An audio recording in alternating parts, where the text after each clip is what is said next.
السلام علیکم ورحمۃ اللہ وبرکاتہ۔ عزیز طلبہ، اللہ تعالیٰ کی ذات سے امید ہے کہ آپ سب خیریت سے ہوں گے اور گزشتہ سبق آپ نے سنا ہوگا اور اس کو آپ نے سمجھ لیا ہوگا۔ کل ہم نے طریقۃ العصریہ کا سبق نمبر 1 پڑھا تھا، جو کہ حاذا، من اور ما کے بارے میں تھا، اور گزشتہ سبق میں ہم نے یہ بھی کہا تھا کہ ہم قرآن مجید میں جہاں جہاں یہ الفاظ آئے ہیں ان کو ہم پڑھیں گے۔ تو یہ میں نے چند آیات لکھی ہیں جس میں جو ہم نے الفاظ پڑھے ہیں اس میں سب سے زیادہ جو بنیادی چیز ہے جس کو میں نے زیادہ ذکر کیا وہ حاذا کا استعمال سکھایا ہے کہ حاذا کا استعمال کہاں پر ہے۔ اس کے بعد وہ میں قاعدہ بھی ذکر کروں گا۔ اب سب سے پہلے دیکھیے گا حاذا صراط مستقیم۔ تو کل ہم نے پڑھا تھا کہ حاذا اس میں اشارہ ہے، قریب کے لیے آتا ہے اور مفرد کے لیے آتا ہے۔ تو یہ حاذا اس میں اشارہ ہو گیا، قریب کے لیے ہو گیا، مذکر کے لیے ہو گیا اور مفرد کے لیے ہوگا۔ اس کو ابھی ہم اس قاعدے کو پڑھتے ہیں۔ صراط مستقیم، اس کا ترجمہ آپ کے لیے کچھ مشکل نہیں ہے۔ صراط مستقیم اردو میں بھی لفظ استعمال ہوتا ہے، تو مانا حاذا صراط مستقیم، یہ سیدھا راستہ ہے۔ اس کے پیچھے اللہ تعالیٰ نے قرآن مجید میں وہ بیان کیا ہے کہ اللہ تعالیٰ نے قرآن مجید میں ہدایت کا راستہ بیان کیا، اس کے بعد فرمایا کہ یہ سیدھا راستہ ہے۔ حاذا من، ابھی تک ہم نے وہ حروف نہیں پڑھے جو جیسے کہ میں، سے، پر، ان کے لیے جو عربی کے الفاظ ہیں وہ نہیں پڑھے، اور ان کا کیا عمل ہے وہ انشاءاللہ ہم صرف اور نحو کی جب آگے اس بات پڑھیں گے تو اس میں ہی آئے گا۔ من کا معنی تھا سے، من سے، ہم وہاں انشاءاللہ ان حروف کو پڑھیں گے۔ اور حاذا من عند اللہ، یہ اللہ کی طرف سے ہے۔ حاذا من عند اللہ، یہ اللہ کی طرف سے ہے۔ حاذا لہو القصص الحق، اب یہ جو لام ہے یہ تاکید کے لیے آتا ہے، تاکید کسی چیز کو ثابت کرنے کے لیے، پکی بات کرنے کے لیے۔ تو بیش ہے، حاذا یہ ہے، لہو تحقیق، ہوا یہ القصص، اردو میں لفظ استعمال ہوتا ہے قصص، قصۃ ان کی جمع ہے، القصص قصوں کو کہتے ہیں، واقعات کو کہتے ہیں۔ الحق، اس کا معنی بھی آپ کو پتہ ہے، یہ حق قصے ہیں، یعنی قرآن مجید میں جو اللہ تعالیٰ نے انبیاء علیہ السلام کی واقعات بیان کیے ہیں وہ سچے واقعات ہیں۔ حاذا بیان للناس، یہ لوگوں کے لیے بیان ہے، وضاحت ہے۔ تو اس میں حاذا یعنی اس کے پیچھے جو مکمل آیت میں جو میں نے ذکر کیا ہے یہ آیات کے اکثر حصے ہیں، اس کے پیچھے پوری ایک بات ذکر کی گئی ہے، اس کے بارے میں بیان کیا گیا، کچھ نصائح کی ہیں، اس کے بعد بیان کیا گیا حاذا بیان للناس۔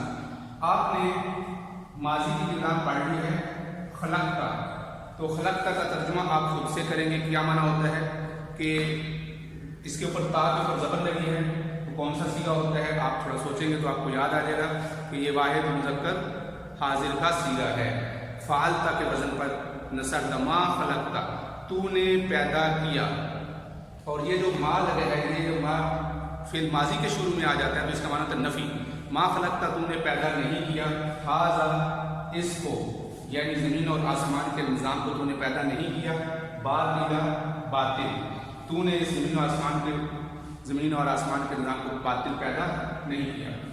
قال ھذا ربی، یہ حضرت ابراہیم علیہ السلام کے واقعے متعلق ہے، جس وقت وہ ستاروں کی طرف اشارہ کر رہے تھے، سورج اور چاند کی طرف کر رہے تھے، یہ میرا رب ہے، یہ میرا رب ہے۔ حاذا، یہ جس کی طرف اشارہ کیا ہوگا، چاند کی طرف، سورج کی طرف، یہ رب بھی میرا رب ہے۔ حاذا غلام، یہ غلام ہے، یہ حضرت یوسف علیہ السلام کے قصے میں ہے کہ یہ غلام ہے۔ حاذا للہ، یہ اللہ کے لیے ہے۔ مثل حاذا الغراب، یہ حضرت آدم علیہ السلام کا قصہ ہے جس میں اس بھائی نے جب قتل کر دیا قابیل نے تو اس نے جب دفن کرنے کا اس کو ذکر، یہ ذہن میں نہیں آیا کہ اس کو کیسے دفن کروں یا اس کو کہاں چھپاؤں، تو اللہ تعالیٰ نے کوا بھیجا، تو غراب کیسے ہے، کوے کو، تو مثل حاذا الغراب، اس کوے کی طرح۔ تو آپ نے عزیز طلبہ حاذا کا استعمال سیکھ لیا، اور اب انشاءاللہ ہم اس میں جو اس کے جو اردو کچھ جملے ہیں اور اس کا جو مستقل قاعدہ ہے من، ما اور حاذا کا، وہ میں قاعدہ بھی لکھ دیتا ہوں تاکہ آپ کو یہ ازبر ہو جائے، اور اس طرح میں کچھ جملے لکھ دوں گا، اس کی آپ نے عربی بنانی ہے، اور کچھ میں عربی کے جملے لکھ دوں گا، آپ نے اس کی اردو بنانی ہوگی۔ مثال کے طور پہ میں نے یہ کل آپ سے پوچھا تھا کہ یہ اگر قلم ہے اور میں نے یہ بتانا ہے کہ یہ قلم ہے، تو آپ اس کی عربی بنائیں گے ھذا قلم۔ میں نے دیوار کی طرف اشارہ کیا، یہ دیوار ہے، تو آپ اس کی عربی بنائیں گے ھذا جدار۔ تو یہ ھذا مذکر کے لیے آتا ہے، تو مؤنث کے لیے جو آپ آئے گا انشاءاللہ ہم اگلے سبق میں پڑھیں گے۔ اور اسی طرح قرآن مجید میں آپ نے یہ دیکھ لیا کہ ھذا صراط مستقیم، ھذا هو القصص الحق، ھذا هو بیان للناس، تو یہ ھذا کا استعمال ہے، اور قرآن مجید میں بے شمار یہ ھذا کا لفظ آیا ہے۔ ھذا اس میں اشارہ ہے، اور یہ جو دو حرف ہیں من اور ما، یہ سوال کے لیے آتے ہیں۔ تو انشاءاللہ میں ابھی کچھ جملے لکھتا ہوں، تو وہ آپ نے ان جملوں کو اردو والے جملوں کی عربی، عربی والے جملوں کی اردو بنانی ہے، اور جو قاعدے ہیں وہ بھی آپ نے سمجھنے ہیں۔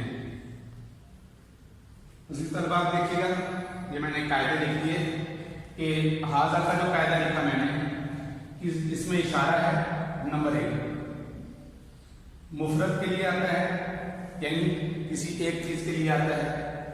نمبر 3 مذکر کے لیے آتا ہے، اور نمبر 4 نزدیک کوئی چیز پڑی ہو تو اس کے لیے آتا ہے۔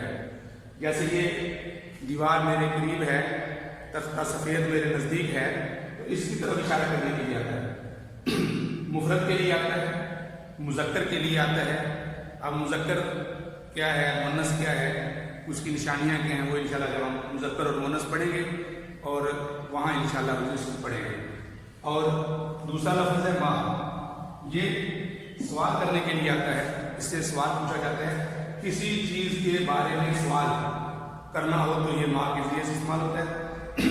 جیسے ما ھذا ھذا قلم، تو یہ چیز کے بارے میں آ گیا سوال ما کے ذریعے سے۔ اور من کا لفظ انسان کے لیے خاص ہے، انسان کے متعلق سوال کرنا ہو تو اس کے بارے میں سوال کرتے ہیں۔ جیسا کہ ہم نے پوچھا تھا من انت، آپ کون ہیں، تو من انسان کے بارے میں سوال کیا جاتا ہے۔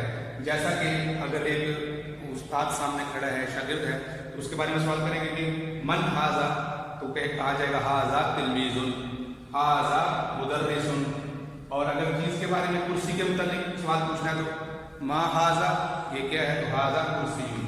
تو اب آپ یہ چند جملے دیکھ لیں، دیکھیں۔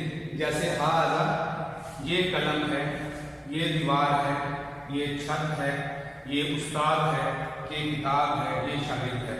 اور مجھے امید ہے کہ یہ جملے اب آپ کے لیے بنانا مشکل نہیں رہے ہوں گے۔ دیوار کی عربی بھی ہم نے کل پڑھ لی، جدار، چھت کی عربی بھی ہم نے پڑھ لی، سقف، استاد، مدرس، معلم، کتاب شاگرد، تلمیذ۔ تو یہ جملے آپ اس کی خود سے عربی بنائیں گے۔